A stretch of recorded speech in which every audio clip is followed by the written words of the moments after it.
Ih, lihat tuh, badannya kurus. Sejak ditinggal suaminya jadi sakit-sakitan. Banyak pikiran, itu mah pasti. Kok bisa sih banyak pikiran jadi sakit? Bagaimana bisa pikiran negatif memicu timbulnya penyakit?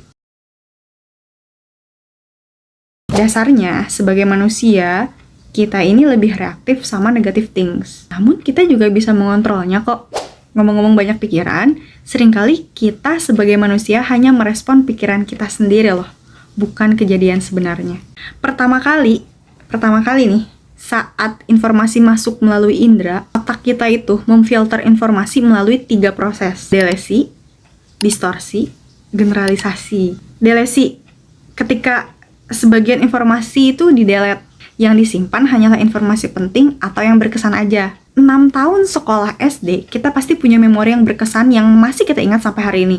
Tapi apakah kita juga ingat selama 6 tahun di SD tuh ngapain aja? Kan enggak ya? Enggak kan? Yang kedua, distorsi.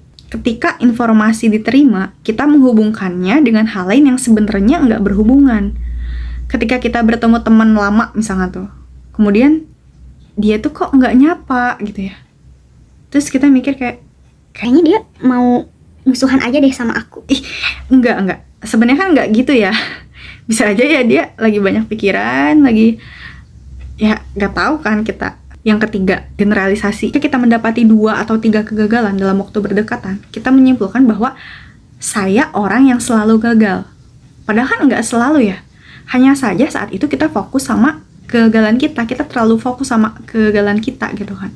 Padahal kan sebenarnya kita juga punya keberhasilan di waktu-waktu sebelumnya gitu kan. Ya kita enggak mengingat itu. Nah, ketika informasi difilter melalui salah satu proses tadi, yang ada dalam pikiran kita bukan lagi kejadian sebenarnya, tapi hanya persepsi dari sebuah kenyataan gitu. Jadi kalau ada orang banyak pikiran terus dia jadi sakit-sakitan, kira-kira polanya tuh kayak gini. Ketika kita mempersepsikan bahwa ngerjain skripsi itu sulit, kita akan dibayangi oleh kesulitan-kesulitannya. Terus, apa yang kita rasain? Mungkin cemas, takut, nggak pede.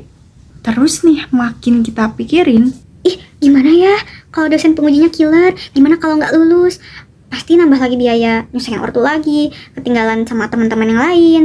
mungkin gak sih kita tambah overthinking, intensitas emosinya bertambah, ujung-ujungnya stres. Ketika kita stres, itu tuh berdampak pada kelenjar timus, yang kemudian bikin sistem imun kita tuh jadi menurun, jadi memburuk. Akhirnya, tubuh kita tuh jadi gampang terserang penyakit. Pola ini menunjukkan bahwa emosi dan pikiran yang tidak terlihat menjadi terlihat karena adanya respon tubuh. Sehingga kita atau orang luar pun bisa melihat dampak fisiologisnya kayak apa. Di dunia sains, kita bisa mengacu pada teori chaos. Ada yang namanya butterfly effect.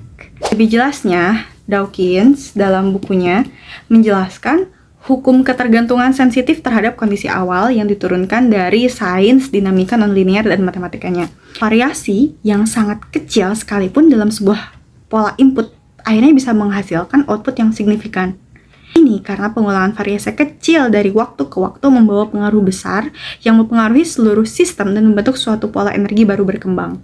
Maksudnya, kalau kita punya pikiran negatif, sekecil apapun, kalau kita terus-terusan kasih makan nih, terus-terusan dikasih pikiran negatif, terus-terusan dibiarin overthinking, akibatnya akan terjadi perubahan dalam aliran energi ke berbagai organ tubuh. Coba bayangin gini, ada jutaan pikiran berseliweran, terus kita pikirin nih satu-satu secara intensif gitu kan.